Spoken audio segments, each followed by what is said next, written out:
Hi, I'm Chad with Move for Guitar. This lesson is from our series, Music Theory for Guitar. In this lesson, I'm going to talk more about the major scale. First off, download our free e-guide, Music Theory for Guitar. It contains everything that I'm talking about in this lesson, all the charts and diagrams, as well as much more, so it'll be really useful to you. And like I said, it's free, so there's no reason not to just go download that. But I am working on it right now as I'm filming this lesson, so it may not be available as you're watching this lesson. And if it's not available yet, it'll say coming soon. And if you'd like to get notified when it is available, you can sign up for our mailing list and we'll send you a notification for when it is available and let you download it. And also, if you're signed up for our mailing list, you'll receive all updated versions as well. But don't worry, you don't need the e-guide to follow along with this lesson because all the charts and diagrams will be on the screen. And also, we add at least one new lesson every day, so be sure to subscribe. This is part 14 in our series, Music Theory for Guitar. If you'd like to go back and start at the beginning, you can click the link on the screen. So we've been talking a lot about the major scale, and you know how important it is by this point. And I want to give you some more in-depth insights in this lesson that I think will really help you out. And then in the next lesson, we'll talk a little bit more about the major scale and keys. And then we're going to move into a whole nother section, which will be how to take this information and build chords with it, chord scales, and all of that stuff. So we're getting really close to the point where we can move on and do that. So just a little review of what we've talked about so far. This is the musical alphabet. The musical alphabet goes from A to G, and you have sharps or flats in between all of the notes except B and C or E and F. And then to build a major scale out of the musical alphabet, you would start on any one of the notes and use the formula whole step, half step, whole step, whole step, whole step, half step. And the note that you started with would be the name of the scale. For example, if you started on A, it would be an A major scale, and that would be in the key of A. So now we're going to look at the musical alphabet, but now I've just switched the order around so that it's going from C to C, and that's because I'm going to build a C major scale, and I just needed enough room to start on C and end on C. So this is still the musical alphabet. As you can see, it's just that we started on C, and then it's going up to a C an octave higher. So again, to build a C major scale, we would start on a C, use the formula whole step, half step, whole step, whole step, half step, and that would give us a C major scale, which would be C, D, E, F, G, A, B, and then back to C an octave higher.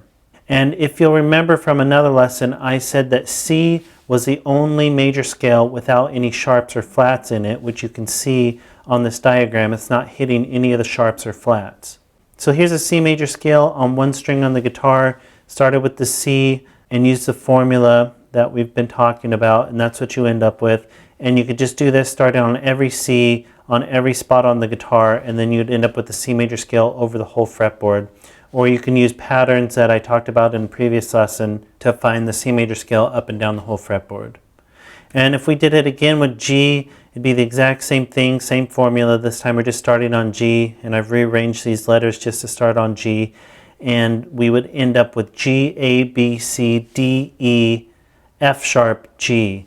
And if you remember from a previous lesson, the reason it's an F sharp and not a G flat, because we have an F sharp or a G flat, they're enharmonic equivalents, meaning they're the same note, just different name, is because when you're going with a major scale, when you're going in a scale, you write the letters in alphabetical order, following along with the musical alphabet. So this wouldn't be a G flat, because then you'd have a G flat here and a G here, so that would go G, G. You need to go F, G, just like the alphabet. So that's why it's an F sharp, not a G flat. And here's a G major scale on one string, and just like with C major, you can put this all over the fretboard by using the same formula, just starting on the G's, or by using the patterns that I showed you in a previous lesson. And we're going to look at one more key. We're going to look at F this time, because we've talked about F a lot, even though we haven't gone over the notes of F major scale. So if we use the formula whole step, half step, whole step, half step, we would get an F major scale. Right here where we land on an A sharp or a B flat, hopefully you can see that it would be a B flat because the notes are F, G, A. So the next one we need is a B. So B flat, C, D, E, and back to F an octave higher. So this wouldn't be an A sharp because you'd have two A's in a row going to C. You need a B in between the A and the C. And here's an F major scale on one string. And we've used the F major scale a lot as we've talked about intervals, but we haven't looked at the actual notes like I mentioned. So here it is on one string. So that's just a little review of what we've done so far, but I wanted to talk about it again just to reinforce it and present it in just a little bit of a different way. So hopefully that helps. But now I want to talk about some stuff that we haven't talked about. The first thing is that I'm sure you can see by now which note to choose between the sharp or flat if you're starting on any note other than a sharp and flat. For example, if you start on an A, it's easy to figure out whether to use sharps or flats in that scale because you have to go in alphabetical order. That'd be easy to figure out. But what do you do if you're starting on an A sharp or a B flat since they're the same notes? So for example, if you wanted to build a major scale starting from this point, which is either an A sharp or a B flat, how would you know which one to call it? And the easiest way to figure that out, the easiest way to do that is to choose which one has the least amount of sharps or flats. So here's all the major scales including inharmonic equivalents. So we have A, and then this is an inharmonic equivalent, A sharp or B flat. Then we have B, C, inharmonic equivalent, C sharp and D flat, and so on. So all the inharmonic equivalents are in the gray, and the major scale is running this way. So you'd start with A, and then it would be B, C sharp, D, E, F sharp, G sharp, A. So now we're going to be looking at how you decide which one of the inharmonic equivalents to use if you were building a major scale from one of these notes, which they're the same note, just different name. Which one do you choose? And like I said, you choose the one that has the least amount of sharps or flats because that really simplifies things. For example, A sharp major scale is not a good choice because you have sharps on every single one of them, and some of them you have double sharps, which gets really confusing because a C double sharp is actually just a D note. If you were to lay out all the notes on your guitar fretboard, you would never see a C double sharp. But if you started on C and went up 2 half steps, you could call that a C double sharp if you had to. So that's really confusing to look at it that way. But if you look at B flat, you can see there's only 1, 2 flats in this whole scale. This is just the repeating flat. So you only have B flat and E flat as your 2 flats. So that's a lot easier to remember where the sharps and flats are if you use B flat instead of A sharp. So you would choose B flat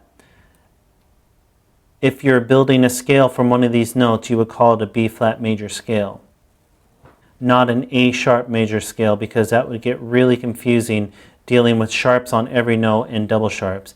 And you could go through and do that with every single one. With these two right here, you would choose D flat because there's less. C sharp has a sharp on every single note. D flat only has 1, 2, 3, 4, 5 flats. So this is a better choice to go with D flat. From D sharp and E flat, you would use E flat because E flat only has 1, 2, 3 flats. D sharp has sharps on every note, and some of them are double sharps. So that would be not a great choice. It'd be really confusing to have to think about it that way. F sharp and G flat are the only two that you're going to use either one, because F sharp has 6 sharps and G flat has 6 flats. So either one of these will work. And then the last one, G sharp or A flat. A flat's a better choice because G sharp has sharps on all of them and you have double sharps. And again, that gets really confusing. So here it is with all the ones you should use. So the only ones that have inharmonic equivalents that you should use, like I said, were the F sharp or the G flat. Those are still in the gray. And the rest will have the least amount of sharps or flats, and those are the best option to use.